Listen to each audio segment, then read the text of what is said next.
Hey there, fellow cultists. This is DM Nell, and I'm back with another episode of Shadow Talk. This is number 117, and I will be covering the last chapter of the core rulebook. Yes, it's been a quite a long journey, but we have finally reached the end, my friends, and this is a hell of a way to end the book and the series because the Bestiary is the meat of the meat and potatoes that is this game. It is the adversary, the creatures that you fight against to avert the apocalypse. So lots of goodness in this chapter. Let's jump right into it, shall we? All right, so first page we have here is a discussion of what the Bestiary is. Life abounds in the world of the Demon Lord. The forests and mountains, the ocean depths, and trackless plains are all homes to creatures, both familiar and strange. Earth is home to all the species of animals, from the tiniest bug to enormous whales found in our own world, and so much of the things characters see and interact with should be familiar. But the world is also home to many other creatures, some benign, some most malevolent, some alive, some not. The magic suffusing the world spawns mutations in ordinary creatures and enables wholly new and interesting things to exist as well.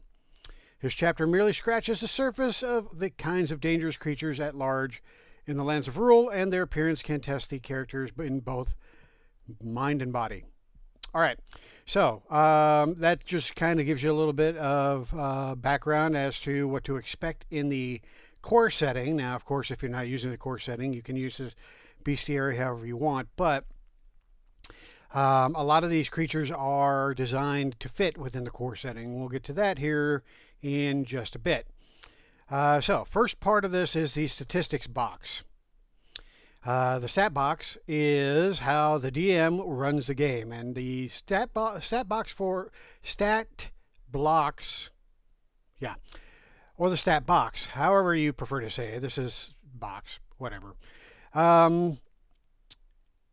In Shadow of the Demon Lord, they are pretty good. They're not long, generally, unless you've got a creature that's got a lot of shit, which is typical of pretty much any RPG. That's actually one of my complaints about most RPGs, is that they try to cram too much into a stat block that the GM can't possibly remember and will invariably forget most of the shit. But for the most part, the stat blocks in Shadow of the Demon Lord are pretty good. So let's see how they're formatted. So first you have the creature's name. And then you have the difficulty. So the difficulty rating we covered in a different chapter. And it basically gives you, it's a guide for the DM to determine how deadly that creature is going to be for the tier that the group is currently in. So here's the creature difficulty chart. So if your group is tier 1, then the recommended, if the creature is difficulty 1, then the recommended tier to have that creature appear in would be the starting tier. Same with difficulty 5, then it goes up to novice at difficulty 10, and so on and so forth. Now, this is all based on the difficulty number for creature. So if you have a group of creatures, then you have to add up the difficulty for each. So if you have 5 difficulty 1 creatures, then that becomes a difficulty 5 encounter. If you have 2 difficulty 10 creatures, then that becomes a difficulty 40 encounter, which would be somewhere in between 25 and 50 here. So that would probably be on the deadly side for the novice and probably be a little bit easy for the expert, and so on. So that's how that works for creature difficulty. And so that difficulty number is pretty important. Then you've got the size. That indicates the creature's size. It goes anywhere from, I think the smallest is 1/4, all the way up to, I've seen them go up to 10. So if you're using a grid, that number represents how many squares that creature occupies on the grid. So a creature that is size 10 would occupy 10, 10 by 10 square on the grid, which is pretty big. So that's the size. Frightening and horrifying. So this line tells you if the creature has this trait and how you should be running that creature as a result of that. So if you're good at memorizing rules, this would be a good one to memorize, because I forget this constantly, and I'm not good at memorizing rules. So what most stat blocks have, like it shows down here, it shows that the creature is horrifying or frightening in this red bar, but it doesn't give the corresponding rules for that, which for a person like me that has a difficult time memorizing the rules, makes it difficult to run, because then I have to refer back to this page in order to figure it out. Whereas if it were just placed under the trait section of the stat block, it would be much easier. And that's what I actually find myself doing when I'm creating a stat block in like Roll20 or in Foundry. I will actually put the frightening or the horrifying trait description under the trait section of the stat block. But a creature that, well, let me just read this. So some creatures have a disturbing appearance, an otherworldly nature, or an uncanny effect on the world around them. This entry is absent if the creature lacks these traits. So frightening and horrifying is one of the ways to bring horror into the game mechanics of this world. Now, of course, we talked about horror and the aspects of horror in the How to Run the Game chapter, which was the last video, I think. And so it is, how you present the creature, and the atmosphere around it has a lot more to do with, the atmosphere that you build at the table, as opposed to the horror mechanics. Now, the horror mechanics is a mechanical way of representing the effect that the horrifying or frightening trait has on the characters. But it doesn't do a very good job. The mechanics don't do a very good job of conveying horror or fright to the players. So that's why your ability as a GM to build that atmosphere goes much further than the actual mechanics do. The mechanics are basically just there to knock the PCs down a peg or two, because they are frightened or horrified by the creature. So what does a frightening creature mean? So a creature that is frightening and does not have, so when a PC encounters a creature that is frightening, and that PC or creature does not have the frightening or horrifying trait, they must make a will challenge roll when it first sees a frightening creature. It makes the roll with 1 bane if it can see 4 or more of these frightening creatures at once. So if you've got, a group of frightening creatures out there, then they make the roll with a bane, a will challenge roll with a bane, in order to prevent being frightened. If they fail, then they are frightened. So on a failure, the creature becomes frightened for a number of rounds equal to 1d3 plus its insanity total, or it gains 1 insanity if it's already frightened. So it's one or the other. So they either become frightened for a number of rounds equal to 1d3 plus its insanity total, or they gain 1 insanity if they're already frightened. It's not both. Once a creature makes this roll, whether it succeeds or fails, it cannot again be affected by this trait of the creature or creatures it saw until after it completes a rest. So once they see that group of horrifying creatures, if another similar group comes out, they don't have to do the whole test all over again. At least not until after they complete a rest. Once they complete a rest and had the horrifying encounter, put to rest, then the next day they are susceptible to it again. So that is what a horrifying creature is. And the frightening trait, let's see here. The frightening trait, a frightened creature makes all attack rolls and challenge rolls with 1 bane. As well, frightened creatures cannot take fast turns. That's important. I forget that all the fucking time. So, yeah, your GM screen is very invaluable for these purposes, these reasons. Okay, so that's frightening. So what's horrifying? A creature that does not have the horrifying trait must make a will challenge roll when it first sees one or more creatures with this trait.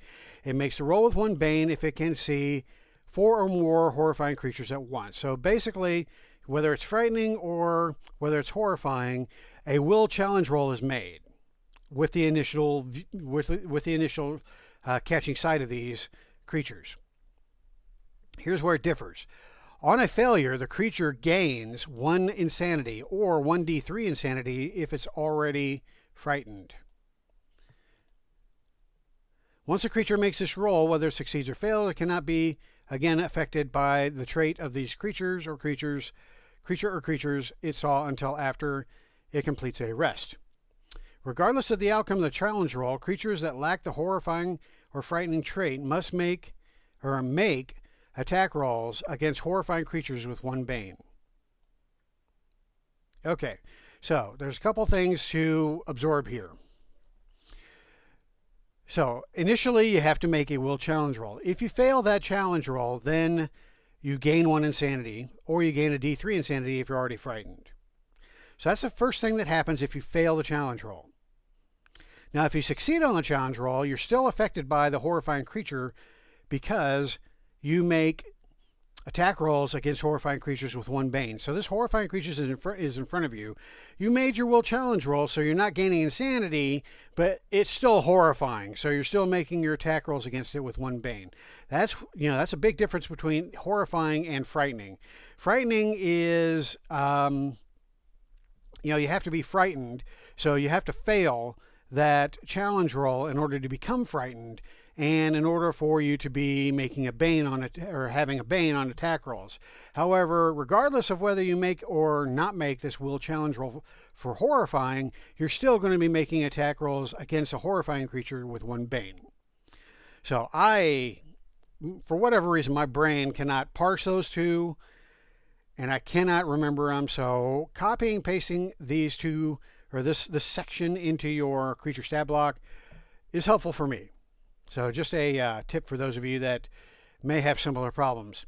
So frightening and horrifying. If a group of creatures contain some with frightening and some with horrifying, the frightening creatures count as if they had the horrifying trait. So the horrifying kind of trumps the frightening, and so everything is horrifying at that point. All right, so then you have a descriptor. There's a descriptor is a word that tells you to what group the creature belongs and gives you a sense of how it fits into the game. A creature might be an animal, a fairy, a monster, or something else. Usually descriptors do not have special rules. Those that do are summarized here. Special descriptors can apply to any creatures and appear in parentheses after the main entry. So that would be the descriptor and the parentheses that just mentioned. Oh, and this is what the stat block looks like. A typical stat block. All right, so then you have aquatic creatures, and an aquatic creature basically means that it breathes water and has a swimmer trait. It can be defenseless when it is on dry land. So you pull an aquatic thing onto the shore, unless it's like what are those things called? The fish people from Lovecraft. Unless they're like them, then they might be defenseless on land. But your stat block will probably give you information around that, or you as a DM can determine if that is the case. All right, clockworks, constructs. See, a construct is not alive. It ignores effects of deprivation or exposure, as well as any effect that would age it. Let's see, demons. Demons ignore the effects of deprivation and exposure, as well as any effect that would age it. When a demon becomes incapacitated, its form dissipates and its essence returns to the void. Fairy creatures are immortal and grow no older, ignoring the effects that would age it after reaching maturity. It finds the touch of iron painful and is impaired while it maintains contact with the metal. Devils are special kinds of fairy that inhabit hell. Genies. Genie ignores the effects of deprivation and exposure, as well as any effects that would age it. When a genie becomes incapacitated, his form loses coherency and dissipates. So, you can see each of these has, just kind of a little descriptor, but most of them, like the deprivation or exposure, really doesn't apply most of the time. You see a creature pop up, you're going to kill it. You don't care if it would have, if the effects of deprivation or exposure would affect it. The only time that comes into play is if, let's say, your team, your player characters capture one of these things and are trudging through the desert. That might cause that scenario to come into play, but that would be a very weird special scenario that you could probably GM, adjudicate as a GM. But anyway, let's see, a spirit is not alive. It is never affected by deprivation or exposure, and it ignores any effect that would age it. When it becomes incapacitated, it vanishes and reappears 24 hours later in the underworld, hell, the void, or wherever else it came from. Okay. A swarm. A swarm is a group of smaller creatures. It covers all surfaces in its space. If it has the flyer trait, it fills its space. And that would be a cube. So if you have a size 1 cube, then it's a 1, it fills a 1 square cube rather than just a 2D square surface. When moving, the swarm can move freely through openings large enough to permit the passage of a single member and through the spaces of other creatures. Other creatures can enter the swarm space and move through it. The swarm space counts as difficult terrain. A swarm takes half damage from effects that use attack rolls and double damage from effects that require it to make a challenge roll. All right, so that's important info, which is why I'm highlighting it. Undead. Undead are not alive. An undead creature is never affected by deprivation or exposure and ignores any effect that would age it. When it becomes incapacitated, the animating force dissipates, leaving behind dead remains. Some undead creatures are nearly mindless and immune to many afflictions that affect thought and awareness. Intelligent, self-directed undead are more susceptible to such effects. So that would be worth highlighting as well. All right, so those are the main creatures that have game, or the main descriptors that have game impacts. Although I would argue that a lot of these don't really even have typical game impacts. But they're here because this is a thorough rulebook, and that information is provided for you for your consumption. So take it as it is intended. All right, so that would be just these two sections up here: name, difficulty, size, descriptor. Now we get into the actual body of the stat block. Characteristics and attributes. All right, so it starts with perception.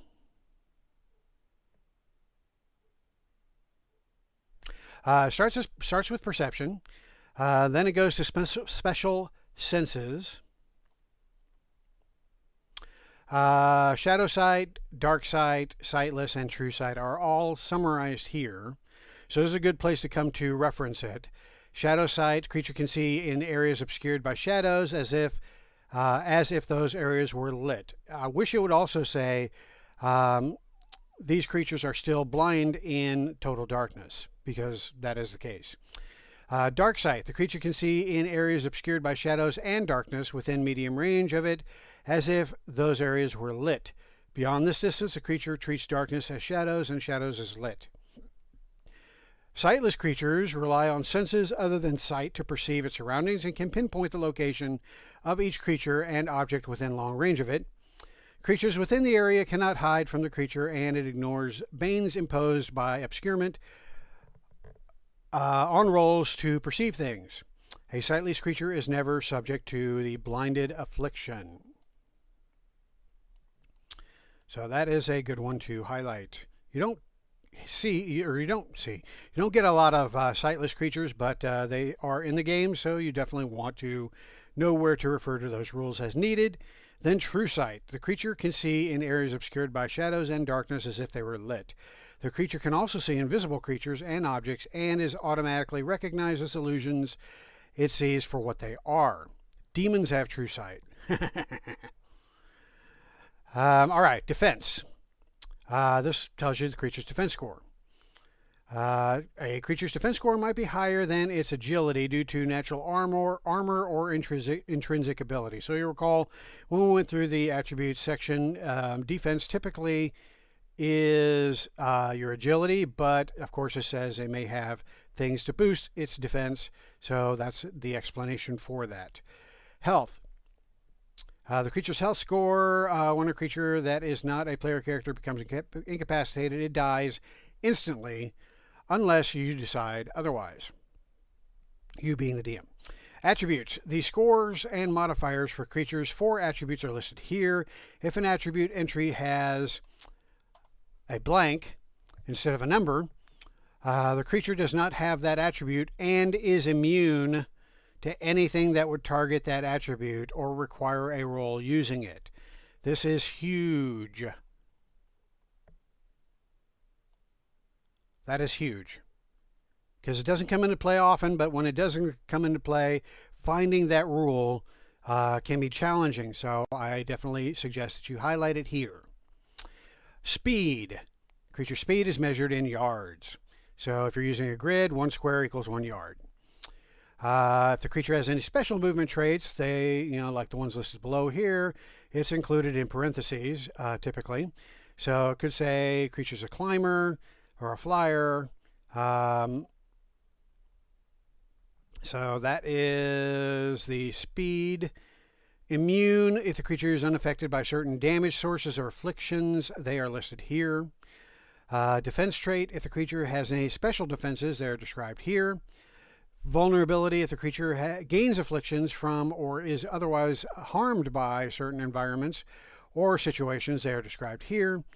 Other traits or passive talents, if the creature has any other special trait or talent that doesn't require it to take an action, is noted here. Otherwise, this line is absent. This is where I usually put the frightening or horrifying trait description. All right, insanity and corruption. The insanity and corruption scores shown for creatures in this chapter represent typical values. You can increase or decrease these numbers as you see fit. Now, a lot of people question why this is in a monster stat block. What effect does it have on a monster? And it doesn't unless the player characters have an ability that targets creatures that have insanity or corruption scores. So that's why they include insanity and corruption scores in the creature stat block. It's for those characters that do have abilities that trigger off of insanity and corruption scores that monsters possess. Attack options. So you've got reach, range, natural weapon descriptors here. So reach plus the number indicates the number of squares if you're using a grid, or essentially the number of yards of reach that the creature can attack within that range. So if a creature has a reach of 2, then from where the creature is 2 squares out or 2 yards out, anything within that area that creature can attack. Range means, with ranged attacks, how distant that ranged attack is effective. So is it short range, medium range, long range, or extreme? Natural weapons indicates the creature is using teeth, claws, spines, horns, a spiked tail, just parts of its own essence in order to make an attack. Then you have attack talents. This entry describes any additional effects on the target from a success on the attack roll using this talent. Certain attack talents take effect only if the creature gets a success on an attack roll of 20 or higher and exceeds the target's defense by 5 or more. This is definitely worth highlighting. This is written in abbreviation form as on attack roll 20 plus. This can confuse a lot of people because it only says on attack roll 20 plus. It does not say and exceeds the target's defense by 5 or more, because that would be too cumbersome to put in the stat block. So it just says on attack roll 20 plus. But that and exceeds the target's defense by 5 or more is implied by this this line right here in the stat block. All right. Special attacks. Some creatures have talents that grant them special attacks. And you have a section for that. Such as multiple attacks. Many creatures can make 2 or more attacks using a single attack action. For example, a creature with double attack can use 1 action to make 2 attack rolls. Unless otherwise noted, these attacks can be against the same target or different ones. Special actions. Some creatures can use special actions which are described in this entry. Taking a special action uses an action unless otherwise specified. If the creature has no special actions, this entry is absent. Then, those creatures that have magic have a magic section. This category is present only if the creature knows spells.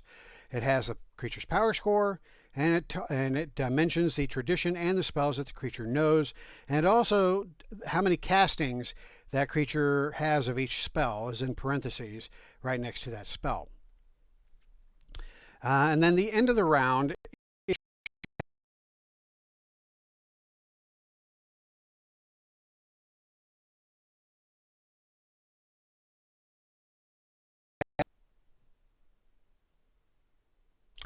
If the creature has something that happens or triggers at the end of the round, then that takes place here.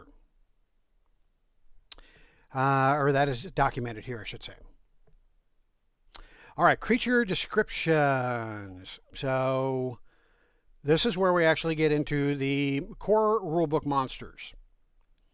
And I'm not going to go through each one because that would take entirely too long, although I would have a lot of fun going through most of these monsters because a lot of these monsters are very inventive. But for the sake of brevity on this video, I'm just going to cover a few. All right, so it starts off with the Amphisbaena, or Amphisbaena, which is essentially a giant 2-headed snake.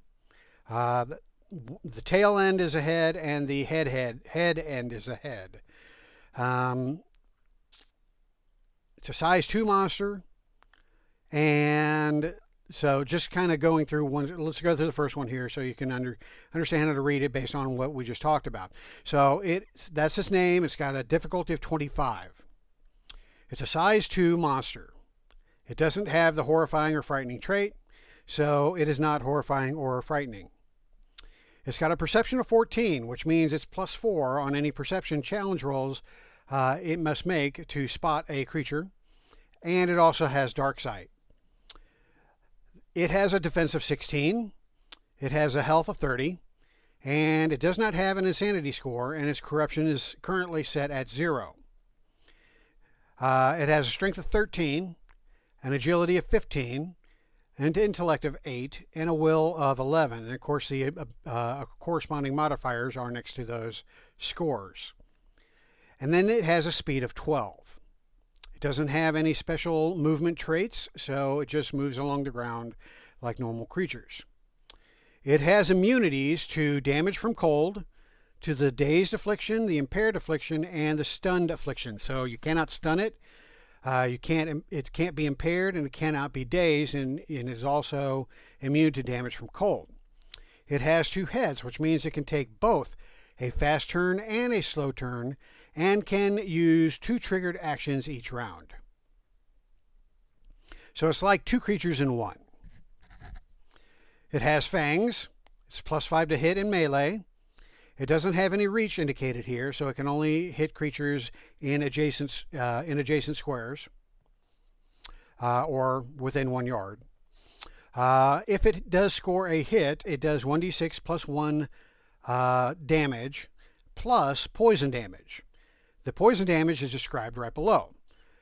Poison. The target must make a strength challenge roll with 1 bane.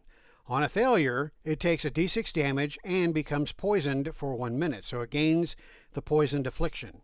If it's already poisoned, the target instead takes an additional d6 damage. Then it has a special action, which is its pinning gaze. Now, it's an action, so it still uses an action as part of the action economy. This is not a freebie.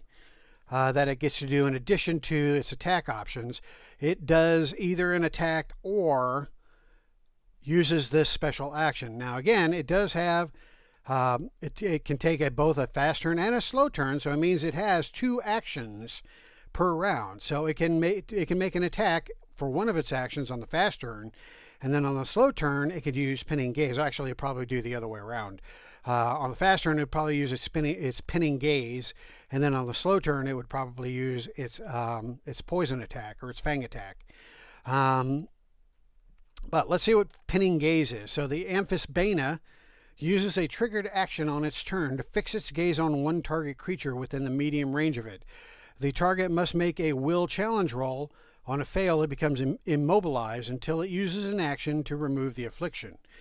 On a success, it becomes immune to that Amphisbaena's pinning gaze attack until the target completes a rest. Okay, so if I were a DM running this creature, I would use the pinning gaze on the fast turn, and that would cause that creature to be immobilized. Then I would move up to it with my speed of 12, and I would make a fang attack. Hopefully the poison penetrates, and it would do that extra damage. So that would be my optimal attack for that particular creature. So that's the Amphisbaena. Now we go into animals. So this gives you typical stat blocks for animals of various sizes. It doesn't specify animals. So by animals, they're saying this could be ordinary beasts or gigantic versions of mundane animals. You can customize animals quickly by adding traits and talents. I love these generic stat blocks. They have this for animals. They have this for monsters. They have this for constructs. They have this for various other creatures in this bestiary. And this is a huge time saver for the DM. So you have a huge animal stat block: large, small, tiny, and medium. Then you also have a animal swarm, and that's it for the animal section. So again, this is hugely efficient for the DM. Love that. All right, so animated corpse. An animated corpse is the remains of once living creatures now infused by dark magic. So this could be skeletons. This could be normal zombies that are not infectious. We have infectious zombies later on under the Z's, but this could be just dead creatures that have been animated. And here's a typical stat block. These are not very tough, difficulty 1. But that just means you can pile them on as an attack force against your players. All right, a Barghest is a hellhound, essentially. It is a type of fairy. It is horrifying, as you can see here, and it's a difficulty of 250. So this is what the devils in hell send out when you have the souls of the damned that have managed to escape hell, and they are tracked down by Barghest. I just ran an encounter with a Barghest in the one shot that I did for my 100th episode video. So go check that out. All right, so Barghest's stat block is a bit longer, you can see, because it's got a lot of attributes and a couple of attack and actions, special actions, and it has an end of round effect here. So if the Barghest is in direct sunlight, it will take 2d6 damage at the end of each round that it is in that area lit by sunlight. All right, we have Barrow Wights. Not really going to read those. It's a type of undead. Basilisk is pretty much what you would expect. Although I believe basilisks in this game are more snake-like than they are the D&D version. However, you can use them. I use my D&D miniatures for Shadow the Demon Lord, so my basilisks have legs, but you can run them however you want. The stats don't care if it has legs or not. It still has a speed of 12. Then you got a bear. Then you have beastmen. So it describes a different type of beastmen, gives you a little bit of background on what beastmen are. but they're usually associated with the Demon Lord, and so they may be found with cults that are trying to bring the Demon Lord in, or you may just find them out in the wild. But you have different types. You got the Fomor, you got the Warg, you've got the Minotaur, and there are a few more Beastmen types that are listed in Hunger in the Void. So definitely recommend picking up that supplement. But those are the what are the 3 types that you get in the core rulebook. Bloody Bones are fairies that have been cursed, and their skin was flayed off of them. And they are constantly dripping goo and blood and gore, and they're just awful creatures, which is why they're horrifying. They're not too tough, difficulty 25, but they are definitely horrifying creatures. You want to play these up whenever you get an opportunity to include them in a game. Boggart, it's a type of monster, difficulty 50, size 2, it is frightening. Bone Machine is basically an undead conglomeration of parts. It's size 3 and difficulty 250. So these things are bone machines are pretty tough. I find them guarding some necromancer's lair. Bone Guard is a semi-intelligent, as you can see here in the stat block, undead. And it basically has been raised to be a guardian type creature, hence the name Bone Guard. Looks like a human skeleton held together with strips of linen and leather. Green pinpricks of fire burn in its empty eye sockets. Difficulty 25. These things can be misidentified as just normal skeletons, and your party can be rather unpleasantly surprised when they start unleashing some serious damage on them. All right, broodlings are unique to Shadow the Demon Lord. These are interesting creatures that are actually a form of swarm-like creature that have built a body for themselves that looks somewhat humanoid, although at close inspection they look not really very human at all. They can pass as human, though close inspection reveals the flaws in its disguise. It can burst its form and go back into swarm form, and then it can build its humanoid form back again. These are pretty tough creatures, difficulty 100. Burrowing centipede, Catoplebus, I think that is a D&D creature as well. The Chainbound is a bunch of undead corpses chained together to form a gigantic humanoid-shaped monstrosity. Here's a picture, but it's not really doing it justice because the description is the Chainbound is actually a bunch of corpses that are chained together to form a humanoid, a vaguely humanoid shape. This basically just looks like a big bloated dead thing.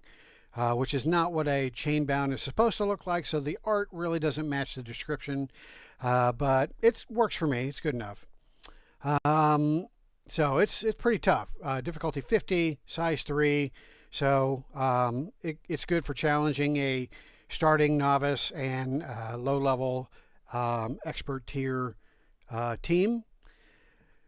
Changelings is just like the Changeling Path, or Ancestry, I should say, so I'm not going to read through that. Clockwork, same thing.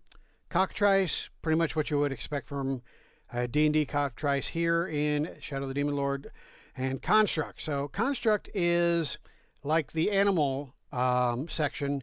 It is a bunch of generic construct stat blocks for the various sizes of constructs, which is super helpful as a DM. Then you get into the demon stat blocks. Now, demons are what this game is built around. It's in the name of the game. It's like dragons to Dungeons and Dragons. This is Shadow the Demon Lord. So demons are the ultimate bad guys in this game. And as such, they have stat blocks to represent that. So this first section just talks about what demons are. Essentially, demons lack physical forms until they enter this universe, and they build a body based off of some kind of horrid and monstrous aspect, as if assembled from discarded parts by an idiotic and insane god. Sometimes they build their bodies from certain areas surrounding. So if you encounter a demon in a workman's shop, then it might have a hammer arm, and it might have an axe arm or an axe head, and it might have a chainsaw tail. Yeah, I know that's anachronistic, but just roll with it. So anyway, or it could just be a typical demon that you see in any, in any RPG that looks like a demonic creature with horns and wings and cloven hooves. Totally up to you how you build your demon, but this gives you the freedom to make your demon look like anything you want it to look like. If you're playing Theater of the Mind, you can really just go crazy with your imagination. If you are using a grid with miniatures, it's a little more difficult to create a demon unless you're really good at modifying creatures, modifying models, I should say. There's not a whole lot of demons that are based off of weird constructs. So just kind of beware of that. But at any rate, demons, you can build demons to look however you want. Demons have demonic talents once they reach a certain size. And demonic talents can vary and do vary by demon. And there's actually a table that you can choose from, which is greatly expanded upon in the Hunger in the Void supplement. So you have huge demons, which are difficulty 500. You have large demons, difficulty 250. You have medium demons, difficulty 100. You have small demons, and you have tiny demons. Here is the demonic talent chart. You can randomize it. You can pick from it. You have everything from incarnation of death. That is the radius of a demon's demonic shadows increased by 1 yard. At the end of each round, each living creature in that area that is not a demon must make a strength challenge roll. On a failure, the creature takes 2d6 damage. So just being within its shadow can damage creatures. That's one thing I should probably mention. Every demon is surrounded by demonic shadows. The demonic shadows basically darken the area immediately around the demon. And depending on the size of the demon, that area expands in relation to the size of the demon. So a median demon, its shadows go out to 2 yards around the demon. A large demon's shadows go out to 4 yards around the demon. Huge goes out to 4 yards around a demon. So not only does it make it harder to hit the demon because now the demon is obscured in shadows, and unless the player characters have an ability such as shadow sight, they will be at a bane to attack the demon within its own shadows. Not only that, but if they have that incarnation of death talent, then once they step into those shadows, they start taking damage. So pretty brutal. I'm not going to read through each of these. There's a ton of different talents in here. Some of them are pretty inventive, pretty disgusting. Flatulence is one of the disgusting ones, but they're great. All right, so that's the demon stat block. Demon section of the Bestiary is definitely worth a very close scrutiny. Then you have dire wolves, you have dragons. Dragons are not as big a thing in Shadow of the Demon Lord as they are in Dungeons and Dragons, at least not in the core setting. They're still tough. Dragons difficulty 500, and they can be tougher. There's a dragon supplement, but yeah, they don't have the various different types of dragons in the core rulebook here. They just have one dragon stat block. So you can make him red, you can make him purple, you can make him orange. It doesn't matter. Dragons are not differentiated by color in this game, so you can make them look however you want. Drakes, they are kind of like in D&D. They're just like mini dragons that aren't smart. Here's a Dread Mother. This is a great monster that is unique to this game, and basically this thing flies around. When it attacks you, it tries to inject you to implant its eggs into your body, and then if it's successful, in 2d6 hours the eggs eat their way out of your body. That's awesome. Dryads are pretty much what you would expect. There's dwarves, there's elves, there's an emerald darter, which is like a giant dragonfly. Fungal Hulk, which is a giant fungus. Fungal Mite, which is a tiny fungus. Furies are, hellish creatures, so that means that they're fairies and devils at the same time. Earth genies. Okay, so genies. So instead of elementals, the genies represent elementals in this game. And what's referred to as an elemental are actually the player character elementals like salamanders and undine and so on. Gnomes are considered an elemental creature. So elemental is more of a descriptor than it is a creature in Shadow of the Demon Lord. So a genie is a type of elemental. You have earth genies, you have flame genies, wind genies, and water genies. The reason for this is because genies won't really have a form. Genies are like demons. They were spiritual creatures. But at some point they had to come into this universe and merge with something in order to remain in this universe. And so they merged with various elements, typical genies, but and the 4 typical elements are listed here. But genies can merge with pretty much anything, so there are different types of genies out there. That's in a separate supplement. Okay, so what else do we have? The Ghastly Chorus is a pretty cool undead. It's basically a quilt made out of faces. Yeah, that's awesome. Ghouls are monsters in this game. They are not undead creatures. They're actually just cursed humanoids. And, by eating a creature of your own race, that causes you to be cursed and to become a ghoul. So you're not undead. You're a monster in Shadow of the Demon Lord. All right, giants. Giants can be pretty brutal. They start at size 3 and get even bigger than that. I love the giant fall. So if you kill a giant, or if you trip what am I trying to say here? Okay, so this giant deals damage equal to 2d6 times its size to everything in the area where it falls. So if you knock it prone or if you kill it and you get trapped under it, there you go.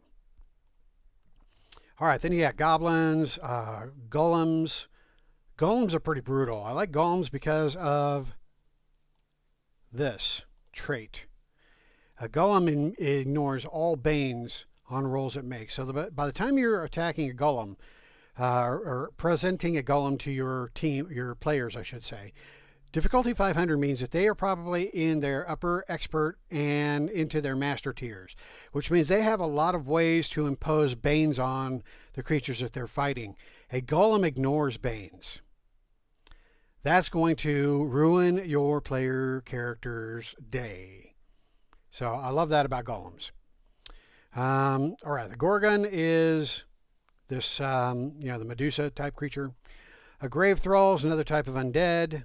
Great Cats are big cats. Gremlins, Griffins. I'm going to start skipping through some of this. Hags, they're pretty tough. Difficulty 500.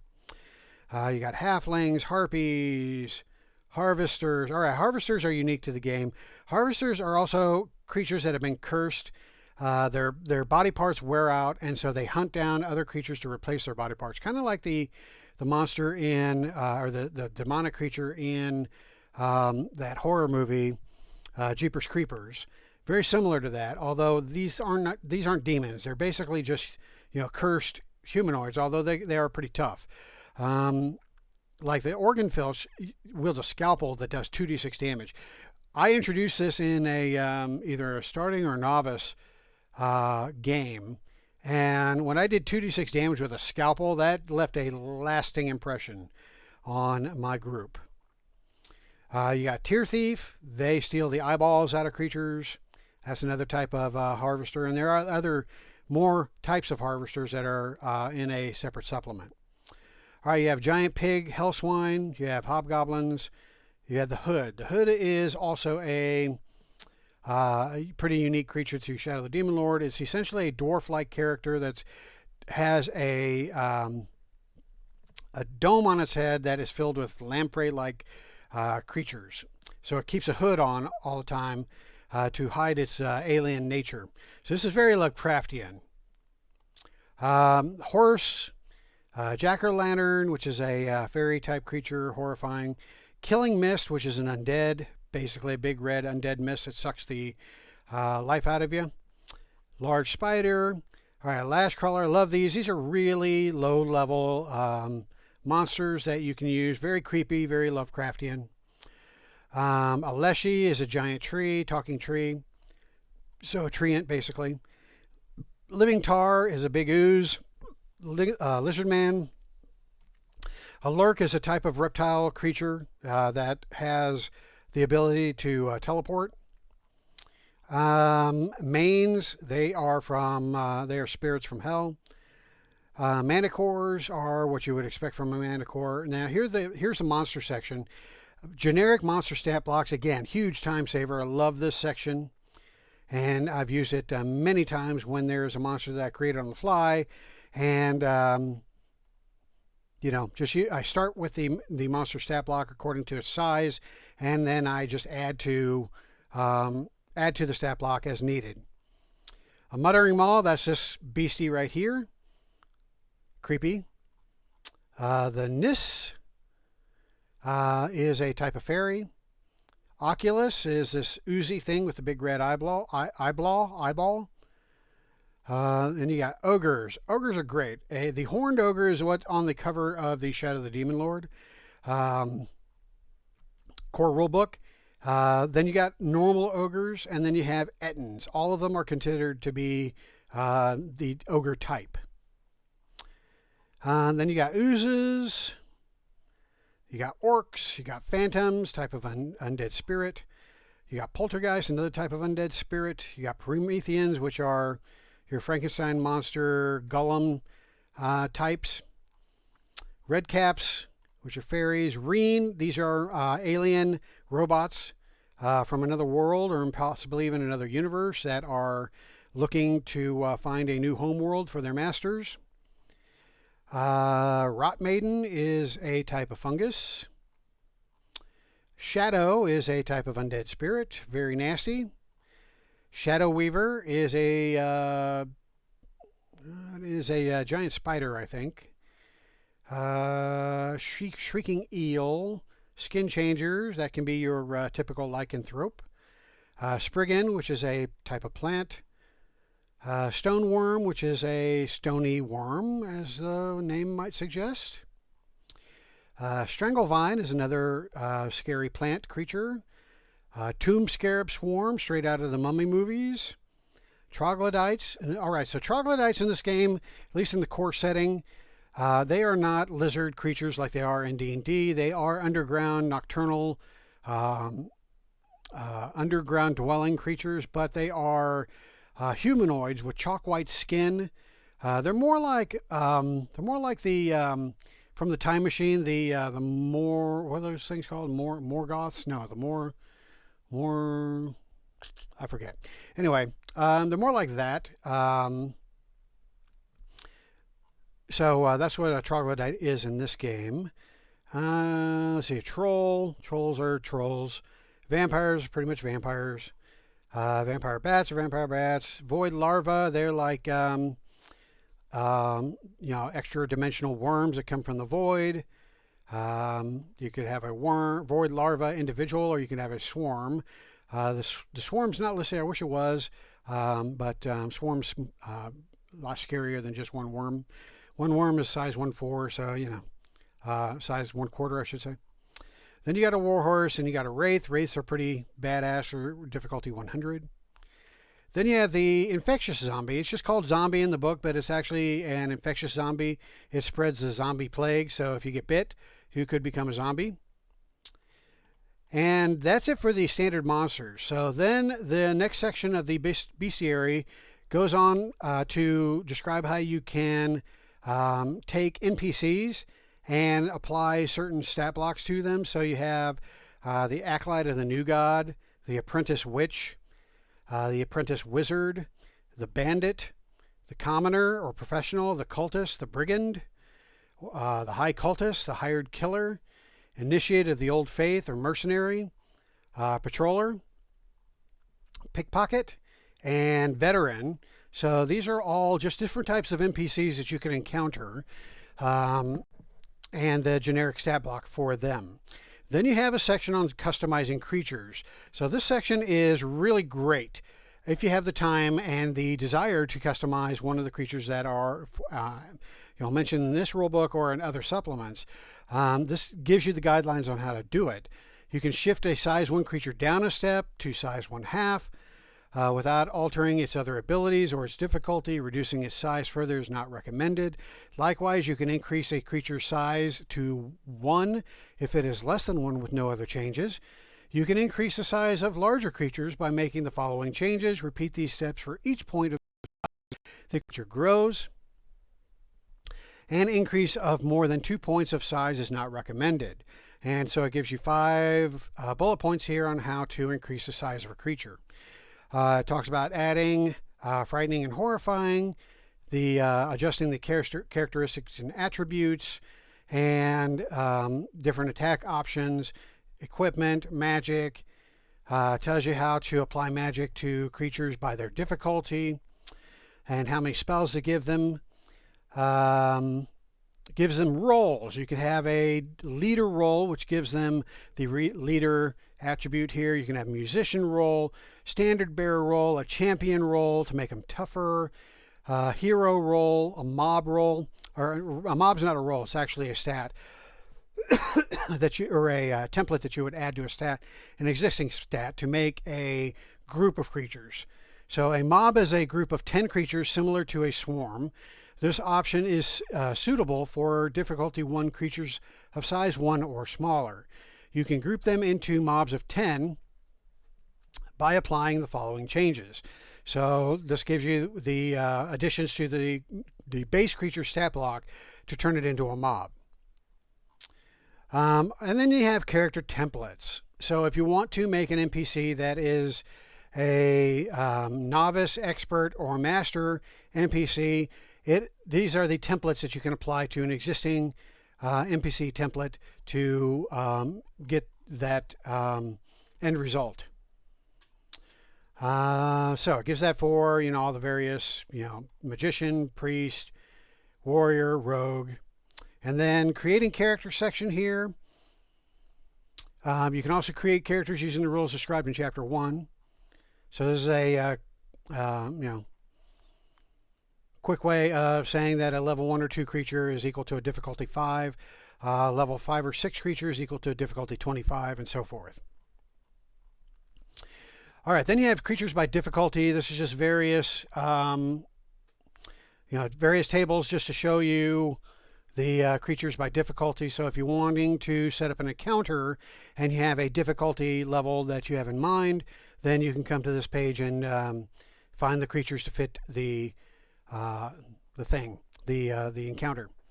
All right, and then finally the index, and that brings us to the end of the core rulebook, with the last page being a character sheet. Love this character sheet.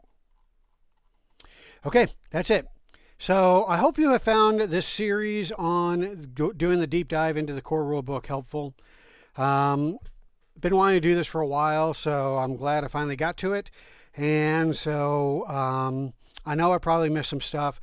This was not intended to be a word for word review or read through. of the core rulebook. It's mostly intended just to kind of get your foot in the door, help you understand how the book is laid out, help you find the various sections, help you highlight the important parts so that you don't miss them. And hopefully I I accomplished what I intended to set out to do. So with that, let me go ahead and let you go, and I will see you in my next video. Hail the Demon Lord. I'm out. If I can figure out how to stop this thing.